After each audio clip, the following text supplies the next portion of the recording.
नमस्कार। रामायण के अंतर्गत आज हम 43वां और 44वां जो श्लोक है वो पढ़ेंगे। उनकी व्याख्या है, शब्दार्थ है, अनुवाद है, व्याख्या है, विशेष है, जो ये सब हम देखेंगे। तो 43वां और 44वां श्लोक इस प्रकार है।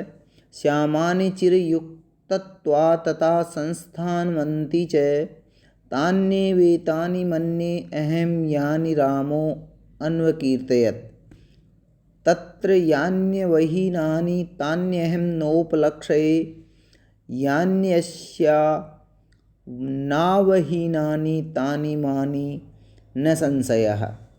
अब इनका इस श्लोकों के अंतर्गत पदच्छेद है, क्योंकि इनके श्लोकों के अंतर्गत क्या है, संधि की हुई है। तो संधि हटाने के बाद में हम पदच्छेद कर रहे हैं, एक एक शब्द को अलग अलग कर रहे हैं। तो वो इस प्रकार है।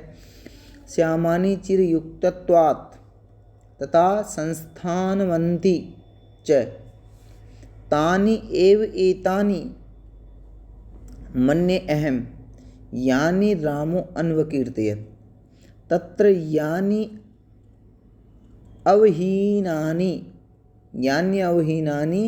तानि अहं न उपलक्ष्ये यानि अस्या न अवहीनानि तानि इमानि न संशय।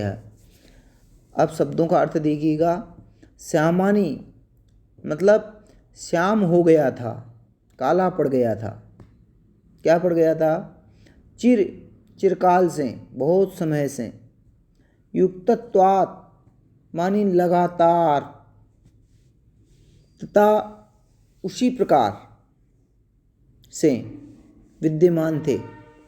संस्थानवन्ति च अपने निर्धारित जो स्थान पर शालीनतापूर्वक क्या है, धारण किए जाने से, अपने निर्धारित स्थान पर जो शालीनतापूर्वक है वो धारण किए जाने से।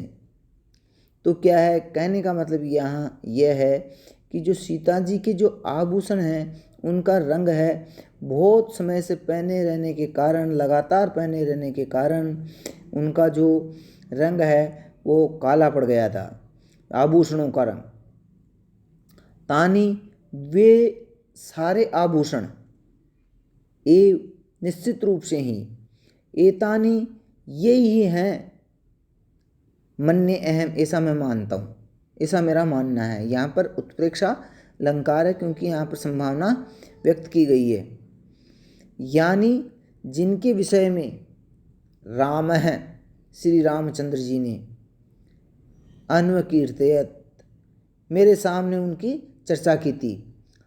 तो वो यही आभूषण हैं जिनकी श्री रामचंद्र जी ने क्या है, मेरे सामने व्याख्या की थी, चर्चा की थी, मेरे को बताया था। ये हनुमान जी कह रहे हैं।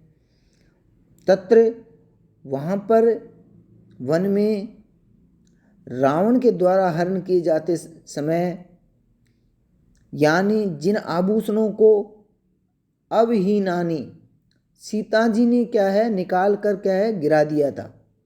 अवहीनानि गिरा दिया था। तानि उन आभूषणों को, अहम मैं इस समय इनके शरीर पर नोपलक्ष्ये नहीं देख रहा हूँ, नहीं देख पा रहा हूँ।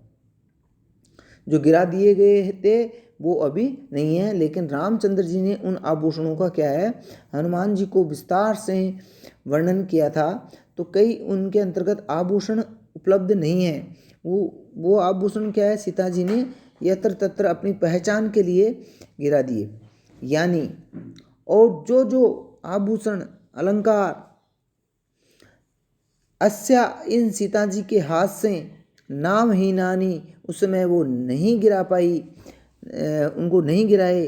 तानि इमानी वे सारे के सारे इस समय इनके शरीर पर विद्यमान है, सीता जी ने उनको पहन रखा है। न संशय, इसमें कोई संदेह नहीं है, इसमें कोई संशय नहीं है। तो इस प्रकार इन शब्दों का अर्थ हुआ। अब अन्वय के अनुसार इन श्लोकों का अर्थ इस प्रकार है कि बहुत समय से लगातार पहने रहने के कारण, निरंतर पहने रहने के कारण उन आभूषणों का रंग कैसा पड़ गया था, काला पड़ गया था, श्याम वर्ण हो गया था। क्योंकि वो बहुत समय से क्या है, उनकी धुलाई नहीं हुई थी, सफाई नहीं हुई थी, इसलिए उनका रंग काला पड़ गया था। परंतु अपने निर्धारित स्थान पर सौम्यता एवं शालीनता पूर्वक धारण किए जाने से निश्चित रूप से वे सारे आभूषण उसी प्रकार आकार प्रकार में विद्यमान हैं, ऐसा मेरा मानना है। ये हनुमान जी कह रहे हैं कि जिन आभूषणों के बारे में श्री रामचंद्र जी ने विस्तार से मेरे सामने चर्चा की थी, मेरे सामने बताया था मेरे को, ये सारे आभूषण वो ही हैं, वे ही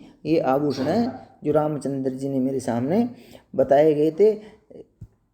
रावण के द्वारा हरण किए जाते समय वहाँ पर वन में जिन आभूषणों को सीता जी ने निकाल कर गिरा दिया था, उनको मैं इस समय इनके शरीर पर नहीं देख पा रहा हूँ। जो जो आभूषण उस समय सीता जी के द्वारा गिराए गए थे, वे सारे आभूषण इस समय इनके शरीर पर पहने हुए विद्यमान हैं, इसमें कोई संदेह नहीं है। तो सीता कहने का मतलब यहाँ यह है कि सीता जी के जो आभूषण हैं उनका रंग क्या है, काला पड़ गया था, और जो बचे हुए आभूषण हैं उनका रंग काला पड़ गया था। और जो सीता जी ने गिरा दिए थे आभूषण, वो सीता जी के पास में नहीं थे, लेकिन जो आभूषण पहन रखे थे उनसे हनुमान जी ने निश्चय कर लिया कि ये सीता जी हैं, इसमें कोई संदेह नहीं है। अब इन श्लोकों की जो विस्तृत व्याख्या है वो इस प्रकार है कि बहुत समय से क्या है, सीता जी ने पहने रहने के कारण उन आभूषणों का समय समय पर सफाई नहीं किए जाने के कारण उन सारे जो आभूषण थे, अलंकार थे, उनका रंग क्या है, काला पड़ गया था। परंतु सौम्यता व शालीनता पूर्वक पहने रहने के कारण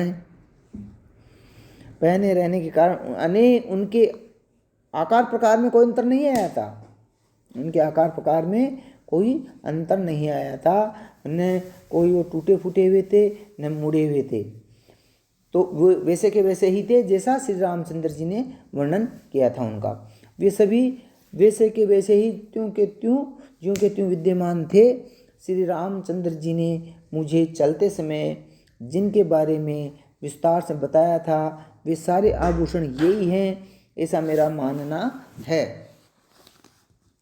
रावण के द्वारा हरण किए जाते समय सीता जी ने बुद्धिमत्तापूर्वक कुछ आभूषण एक एक करके धरती पर गिरा दिए थे, ताकि उनको अपहृत कर ले जाने की दिशा और दशा का श्री राम को ज्ञान हो सके।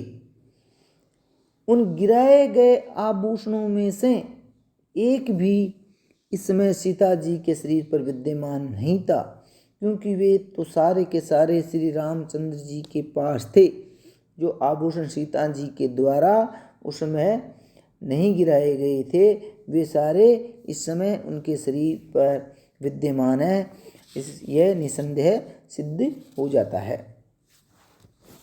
अब इन श्लोकों के अंतर्गत व्याकरणात्मक दृष्टि से जो विशेष हैं वो इस प्रकार हैं। श्याम वर्णवाची इस विशेषण शब्द के नपुंसक की प्रथमा विभक्ति के बहुवचन में श्यामानी पद सिद्ध होता है। युज योजनी धातु से कतप प्रत्यय होने पर व्युत्पन्न युक्त शब्द की पंचमी विभक्ति के एक वचन में युक्तत्वात् रूप होता है। और संस्थान में सम उपसर्ग है, स्था गति निवृत्तो धातु है और ल्युट प्रत्यय विद्यमान है। तानि एव एतानि में पूर्व में संहिता के विषय में इको यंची से क्या हुई है, यण संधि हुई है। और तान्य इसमें क्या हुई है, यण संधि हुई है। और एव का व का आकार और ए मिलकर के वृद्धि रेची सूत्र से क्या हुआ है, वृद्धि संधि हुई है। मन्य पद है, उसके अंतर्गत मन धातु के रट लकार के उत्तम पुरुष का एक वचन है। यत शब्द के नपुंसक लिंग में प्रथमा के बहुवचन में यानी पद बना है। क्या बना है, यानी यत शब्द के नपुंसक लिंग में प्रथमा के बहुवचन में क्या बना है, यानी पद बना है। अब हीनानी पद अब उपसर्ग पूर्वक हीन शब्द के नपुंसक लिंग की प्रथमा विभक्ति बहुवचन का रूप है। प्रथमा विभक्ति क्या है, बहुवचन का रूप है।